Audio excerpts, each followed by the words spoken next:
Welcome সবাইকে GM study for ড্রিমসে।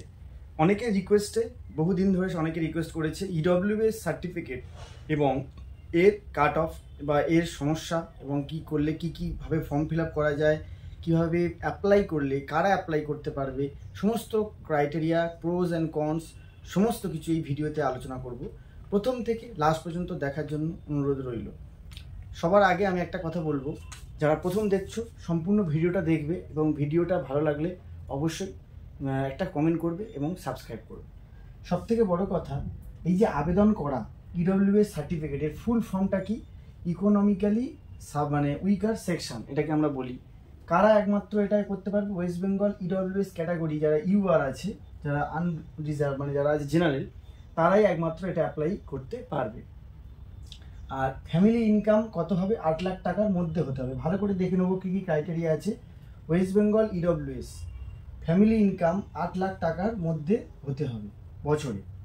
কী আছে? জমি জায়গা 5 বছরে 5 একরের কম আছে, 8 বিঘার কম হতে হবে।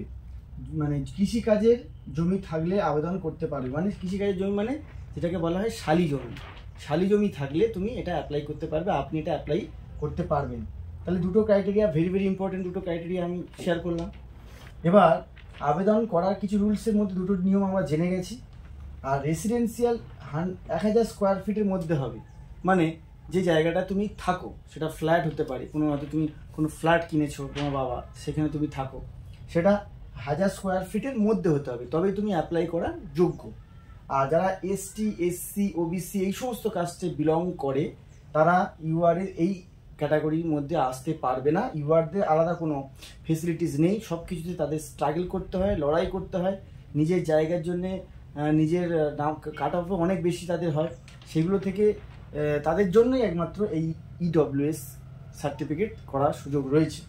তো এবারে আসছি কারা এটা ইস্যু করে। তোমাদের এটা ইস্যু করে তোমাদের ডিএম, এডিএম এবং এসডিও। ডিএম, এডিএম এবং এসডিও এটা ইস্যু করে, ঠিক আছে? ডিএম, এডিএম এবং এসডিও।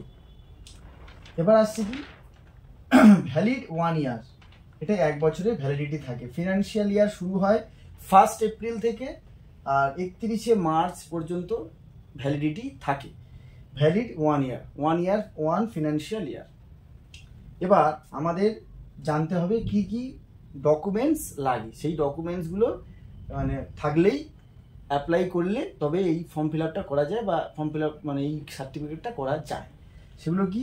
ভোটার কার্ড, বাবা মারও দিতে হবে, তোমারও, আধার কার্ড উভয়ের, PAN card, pay slip. Pay স্লিপটা কি? যারা চাকুরিজীবী তাদের পে স্লিপ লাগে, bank certificate, bank details, admit card, birth certificate কেন দেওয়া হয়? নিজের জন্মগত তারিখ এবং অ্যাডমিট কার্ড দিলে যে নিজের জন্মের তারিখটা সঠিকভাবে আমরা জানতে পারি, তাই আমাদের বিভিন্ন জায়গায় এটা লাগে। তারপর কি আছে? রেসিডেন্সিয়াল সার্টিফিকেট, যে জায়গায় তুমি থাকো, মিউনিসিপ্যালিটি হোক, পঞ্চায়েত এলাকা হোক, বা যে জায়গাটা তুমি থাকো তার residential certificate, specially municipal area. Tax যদি তোমরা দিয়ে থাকো, ট্যাক্সের ট্যাক্সের যে ডিটেলস। যারা চাকরি করে না, ইনকাম সার্টিফিকেট বছরে 60,000 টাকার মধ্যে লিখিয়ে নেবে পঞ্চায়েত থেকে। বাবার ইনকাম বছরে 60,000 টাকার মধ্যে ইনকাম হতে হবে, ঠিক আছে? জমির পর্চা, খতিয়ান, দলিল, মিউটেশন। জমির পর্চা যদি তোমার বাবার নামে না থাকে, দাদুর নামে থাকে, তাহলে তোমাদের একটা এফিডেভিট করাতে হবে, বা জমির খতিয়ান, দলিল এইগুলো দেখাতে হবে। মিউটেশন ধরো ভাগ হয়নি, বাবার নামে ভাগ হয়নি, বাবারা 3 থেকে 4 ভাই, তাহলে সেই মিউটেশন করার জন্য একটা ওয়ারিশন করতে হবে। ওয়ারিশন সার্টিফিকেটও তোমাদের তুলে রাখতে হবে। এবং ওয়ারিশন সার্টিফিকেটের ব্যাপারে বলে দিই, সেটার এফিডেভিট করে রাখলে প্রতি বছর বারবার ওটা ভ্যালিড চলে যায়, তাই ওটাও এফিডেভিট করে রাখবে। তাহলে সবথেকে আগে জমির এই সমস্যাটা মেটাতে গেলে এটা নিয়ে ভালো করে মাথা ঘামাতে হবে, বাবা মাকে জিজ্ঞেস করতে হবে। জমির পর্চা, দলিল এগুলো নিয়ে বিএলআরও বা বিভিন্ন মুহুরির কাছে গেলে তোমরা এই বিষয়ে সমস্ত ডিটেলস পাবে। হয়তো তোমাদের কিছুটা পয়সা খরচা করতে হবে, তাহলে তোমাদের সম্পূর্ণ ডিটেলসটা বলে দেবে কি লাগে না লাগে। তো এবারে আমাদের হচ্ছে ওয়ারিশন সার্টিফিকেট বলেছি, এফিডেভিট করার কথা বলেছি। 4 কপি ছবি ফর্ম ফিল আপ করার সময় লাগবে, 4 কপি ছবি এবং সেলফ অ্যাটেস্টেড ফটো 4 কপি, এটা লাগবে। আর ইস্যুইং অথরিটি বলেছি ডিএম, এডিএম, এসডিও। আর জমা দেবেন কার কাছে ভালো করে দেখতে হবে। জমা দেওয়া হচ্ছে বিডিও, বিডিও, এসডিও, ডিএমও এদের কাছে আমরা জমা দেবো। বিডিও, এসডিও আর ডিএমও এদের কাছে জমা দিতে হবে। তোমার পঞ্চায়েত এলাকা হলে বিডিও, এসডিও হচ্ছে মিউনিসিপ্যালিটি এরিয়া, আর ডিএমও হচ্ছে কলকাতা কর্পোরেশন। বিডিও পঞ্চায়েত এলাকা, এসডিও মিউনিসিপ্যালিটি এরিয়া, ডিএমও হচ্ছে কলকাতা কর্পোরেশন, এগুলোর মধ্যে জমা দিতে হবে। এবারে ইডব্লিউএস সার্টিফিকেট যারা ইউআর অলরেডি এই কেপি এবং ডব্লিউবিতে অলরেডি তোমাদের জমা দেওয়া হয়ে গেছে কিন্তু এখনো হাতে পাওনি, তারা তাহলে চাকরি যখন চাকরির পরীক্ষা কেপির প্রিলিমিনারি সেপ্টেম্বরের লাস্টে যদি হয় বা ডব্লিউবি যদি পুজোর পরে হয়, তাহলে তোমরা কি এই ইডব্লিউএস সার্টিফিকেট তো এখনো হয়নি, তাহলে কি তার মধ্যে পড়বে নাকি ইউআর হিসাবে বিবেচিত হবে? তোমরা যদি উপযুক্ত প্রমাণ দেখাতে পারো না, তাহলে তুমি সেটা হবে, না হলে তোমাকে আলটিমেটলি যদি কিছুই না হয় তাহলে তোমাদের ইউআর ক্যাটাগরি হিসাবেই তোমাকে সেই কাট অফ ক্লিয়ার করতে হবে। তাই টেনশন করার কোনো কারণ নেই। টেনশন তো তুমি প্রথম থেকে ইউআর মানেই তোমার মনের একটা কষ্ট যে আমি ইউআর, আমাকে সবার থেকে বেশি স্ট্রাগল করতে হয়। তাই এটা অবশ্যই তাদের জন্য বলবো এক্সট্রা মনের জোর ভগবান তাদের দিক, এবং চাই তা তোমরা আরও বেশি করে খাটো, ভালো করে নিজের জায়গা তৈরি করো। ইডব্লিউএস সার্টিফিকেটের এই ক্রাইটেরিয়া আর ইউআরের সাবকাস্টটা তোমরা জেনে নেবে, তোমাদের কি সাবকাস্ট আছে এটা অবশ্যই জেনে নেবে।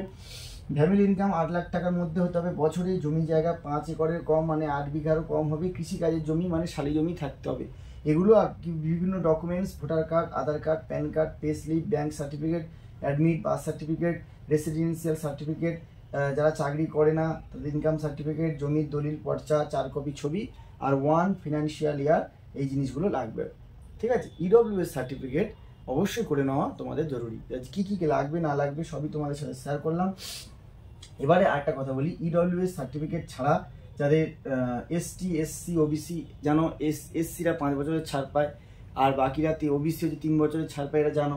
কিন্তু ইডব্লিউএসে আলাদা একটা কাট অফ আসে পরীক্ষার সময়, সেই ইডব্লিউএস কাট অফের মধ্যে একটু কম নাম্বার জেনারেল থেকে, জেনারেল কাস্টে যেটা আসে, তোমরা যদি এই ক্রাইটেরিয়াগুলো তোমার জীবনে যদি ফুলফিল আপ করা যাচ্ছে, তুমি হয়তো পারবে, অবশ্যই করে নাও, চেষ্টা করো।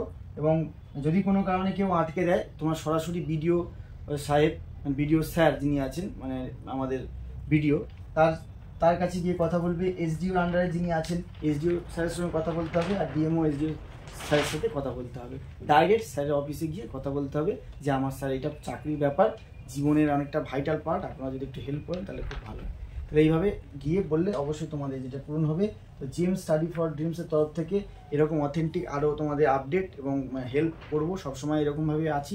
ডু সাবস্ক্রাইব মাই চ্যানেল এবং পাশে থাকো, এবং আরও ভালো ভালো ক্লাস পেতে এবং মোটিভেশন পেতে সাবস্ক্রাইব করো, পাশে থাকো, কমেন্ট করো, অবশ্যই একটা কমেন্ট করো যে এইটা আমার কাজে লেগেছে, এটাই আমার মনে একটা স্যাটিসফ্যাকশন। তো ভালো থেকো, থ্যাংক ইউ, জয় হিন্দ।